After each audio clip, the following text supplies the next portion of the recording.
mAh battery, which is of course less, but first let's focus on the Pixel. Since the video on the XL is already out, you'll find the link in the description. So the Pixel is the smaller one, as I said.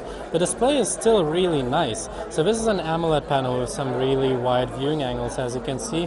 The colors are very vivid, and it definitely is one of the brighter displays. With Full HD, I think this is definitely the better decision. It's better for a battery life to have a Full HD panel, and it's still more than sharp. As you can see here, icons look really crisp and text should be no problems at all. What bothers me a bit is that the chin and the tops are a bit thick. So the side bezels are okay, but definitely the top and the bottom bezels could be a lot slimmer to make the device footprint even smaller. On the top over here you get an 8 megapixel front camera. On the side you get your nano SIM card slot. There's no storage expansion via microSD cards here. USB Type-C, which with Quick Charge 3.0, this is the microphone, this is the speaker, so you only get mono speakers. And on the right side you get your volume rocker and of course your standby button, which has a nice texture to it, so you can feel it on your thumb when you get it out of your pocket, which is quite nice. And of course on the top you get a 3.5mm headphone jack, which is getting pretty rare right now with Apple and also Motorola dropping them in their flagship devices. So having a look at the back, you can see that the Google Pixel is made almost completely out of one piece, a solid piece of aluminum, and it definitely feels very nice. Although it is quite a light phone, I must say, it definitely feels a bit lighter than the competition. Also on the top over here you get a 2.5D Gorilla Glass, which Google says gives you better reception for Wi-Fi but also cellular networks, and it also looks quite special if you ask me. You still get one of these antenna bands on the bottom, probably for Wi-Fi or GPS, but still that's a nice detail and a nice touch to a smartphone design. On the top there is a 12 megapixel camera with a dual LED flash.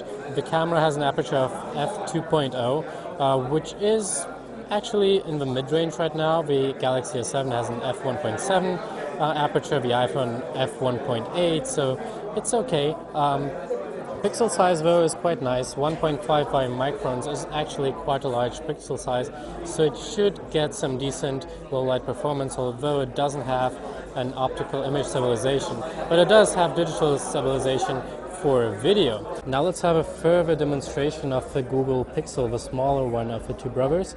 So first let's have a look at the new Nougat home screen, and of course the app drawer, which is accessible with a swipe from the bottom of the screen, which is actually quite convenient when you're using it with one hand only.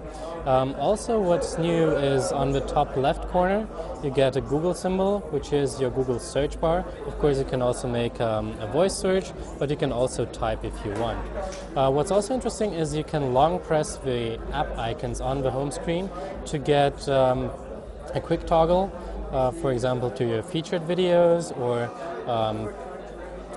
for your YouTube search, or you can go to photos and have a search of your photos, or clean up your memory. And of course you get maps, so you can have your home destination right on your home screen. If you longer press it, then you get right into here, and if you short press it you get right into there, and if you long press it you can place it on your home screen, which is quite convenient. If we have a look at the settings, we just swipe down, hit the settings button, and as you can see here in all settings, which is in German, at the bottom you see about the phone, it says Android 7.1, so this is running the newest version of Android Nougat. And on the tab on the right, if we swipe to right, you see that there is a new help option in here, so you can call or chat with a Google employee if you have any problems with your phone or if you have any questions at all. So if we go back to the home screen, let's have a look at the camera. So the camera is a 12 megapixel camera, which starts up quite quickly. There is almost no shutter lag. If we just press the shutter, you see that it does shoot pretty quickly. And there's also a smart burst mode. If you long press the camera will do a lot of photos, was 11 photos in this little time section, and you can choose, of course, yourself, but also the algorithm inside the Photos app will choose the best frame and the sharpest frame for you. If we go back to the camera, there are also other options like HDR+, which adds some dynamic range.